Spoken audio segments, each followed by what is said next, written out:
Hello दोस्तों, आप सबका स्वागत है मेरे YouTube channel the BM story में। आइए सुनते हैं एक लड़के का दिल को छू लेने वाली लव स्टोरी। एक समय की बात है, एक लड़का कहीं बाहर से किसी के घर में शादी होने के कारण शादी में उपस्थित होने के लिए आया था। वह लड़का अपने दोस्त के शादी में जाता है और अपने दोस्त की शादी में शामिल हो जाता है।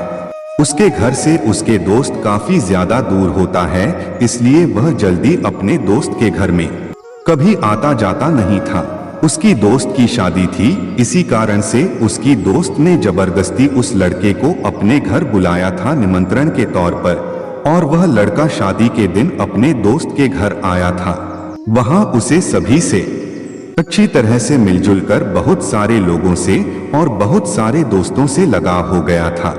पूरी शादी होने तक वह लड़का वही रहा और उसके शादी वाले घर में बहुत सारे लोगों से बहुत अच्छी तरह से घुल मिल गए थे। लेकिन उस शादी में एक लड़की भी आई हुई थी जो उसके दोस्त के करीबी रिश्तेदार की बेटी थी। शादी में बहुत ज्यादा लोग इधर उधर बिजी होने के कारण कुछ सामान को इधर उधर रखने के लिए वह लड़का उस लड़की से धीरे धीरे बातचीत करने लगा था। शादी का कार्यक्रम मात्र 3 दिन ही हुआ था। इन 3 दिनों में वह लड़की से अच्छी तरह से बातचीत करता रहा। धीरे धीरे वह लड़का अपने दोस्त के करीबी रिश्तेदार की बेटी को पसंद करने लगा था। लेकिन उस लड़की को इस बारे में किसी प्रकार की कोई जानकारी नहीं थी। वह लड़का पसंद करते करते उस लड़की का नंबर मांग लिया था और शादी के बाद जब वह अपने घर गया तो घर से भी उस लड़की से हम दोस्त के तौर पर बात किया करता था। उस लड़की के दिल में क्या था या तो लड़के को भी पता नहीं था, और लड़के के दिल में क्या था यह बात लड़की को भी पता नहीं था। दोनों दोस्ती के तौर पर करीब 1 साल बात करने के बाद लड़की की शादी कहीं और होने वाली थी, क्योंकि जो दोस्त के तौर पर बात किया करता था वह लगाव इस लड़की से बहुत ज्यादा प्यार करता था। लेकिन इस बात की जानकारी कभी भी लड़के ने लड़की को नहीं बताई थी।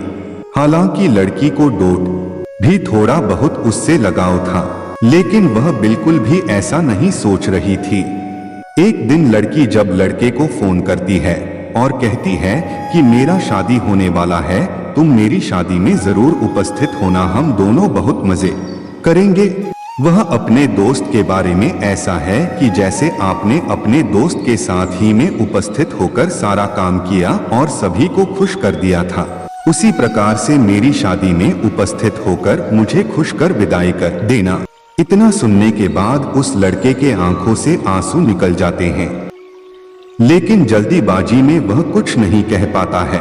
लड़का लड़की से कहता है कि चलो ठीक है, मैं तुम्हारी शादी में आने का प्रयास करूंगा, लेकिन अभी मुझे कुछ काम है, मैं बाद में बात करूंगा तुमसे। इतना कहकर वह लड़का अपने रूम में चला जाता है। जैसे ही शाम होता है वह लड़का अपने बिस्तर पर शाम को ही चला जाता है और सोने का प्रयास करता है। जैसे ही वह सोने के बारे में सोचता है उसे उस लड़की की बहुत याद आने लगती है। उस रात लड़के ने पूरी रात नहीं सोई थी और अपने दोस्त यानी कि उस लड़की को याद कर रात में रोया करता था। लेकिन लड़की अपनी शादी के बारे में सोचकर बहुत ज्यादा खुश हो रही थी, क्योंकि लड़की को लड़के की स्थिति के बारे में नहीं पता चल पा रहा था। जैसे ही लड़की सोच रही थी कि मेरी शादी के कुछ दिन बचेगा तो मैं अपनी दोस्त को अपने घर आमंत्रण के तौर पर बुला लूंगी और फिर हम दोनों कुछ दिन यहाँ साथ बिताएंगे, मौज मस्ती करेंगे और फिर अपनी ससुराल चले जाएंगे। समय बीतता गया, शादी का दिन करीब आने लगा था। लड़का लड़की को 2 सप्ताह में फोन किया करता था। जिस तरह से प्रत्येक दिन लड़का लड़की से बात करता था, अब उन दोनों में धीरे धीरे दूरियां बढ़ने लगी थी, क्योंकि लड़की अपनी शादी को लेकर बहुत ज्यादा व्यस्त होने लगी थी और अपने मंगेतर से भी बात करने लगी थी। साथ ही अपनी शादी की तैयारियों को लेकर वह बहुत ज्यादा व्यस्त हो गए थे।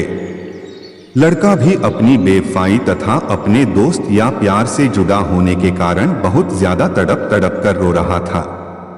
इस कारण से उसे आप लड़की से बात करने का बिल्कुल भी मन नहीं करता था।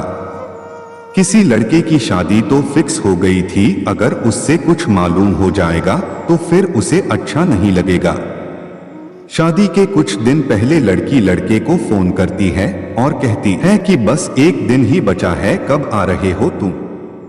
उसके बाद लड़का कहता है कि ठीक है, मैं आज ही आ जाऊंगा। कुछ देर बीतने के बाद मतलब शाम तक वो लड़का लड़की की के शादी में शामिल हो जाता है। वह लड़का अपनी नम आंखों से मिलकर के घर में सभी काम करता है और उसके सजावटी सामान तथा और भी बहुत सारे शादी के काम में मदद करता था। बस दूसरे ही दिन लड़की की विदाई होने वाली थी। उधर लड़की अपने ससुराल जाने के लिए तैयार हो रही थी। एक बार वह लड़का अपने प्यार से बिछड़ने के लिए रोने वाली फीलिंग हो रहे थे। अब समय लड़की की विदाई की थी। लड़की की विदाई में जितना ज्यादा लड़की नहीं रोई थी, उससे कहीं ज्यादा घर पर आए लड़के के दोस्त ने रोया था, क्योंकि वह लड़का उस लड़की से सच्चा प्यार करता था। लेकिन वह कभी भी उस लड़की को अपने प्यार के बारे में बताने का प्रयास भी नहीं किया था, क्योंकि दोनों का घर बहुत ज्यादा दूर था। इस कारण से वे लोग आपस में कभी मिले भी नहीं थे।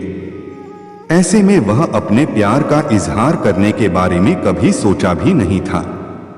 लड़का सोच रहा था कि जब सही समय आएगा तो मैं उस लड़की को अपने प्यार के बारे में बता दूंगा और मैं उसी से शादी करूंगा।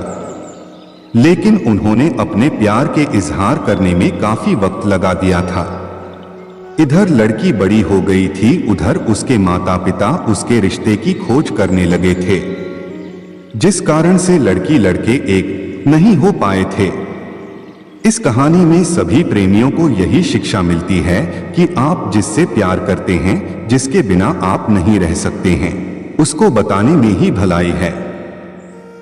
कहीं ऐसा ना होगी आपके कहने से पहले ही वह किसी और की हो चुकी होगी। ऐसा कोई मजबूरी होगा तो ही आप लोग अपनी प्यार से इजहार नहीं करेंगे। दोस्तों, यह कहानी आपको कैसा लगा कमेंट करके जरूर बताइएगा और चैनल में नए हो तो चैनल को प्लीज सब्सक्राइब कर लीजिएगा। मैं आपके लिए ऐसी सुंदर कहानी लेके आता रहूंगा। वीडियो देखने के लिए धन्यवाद।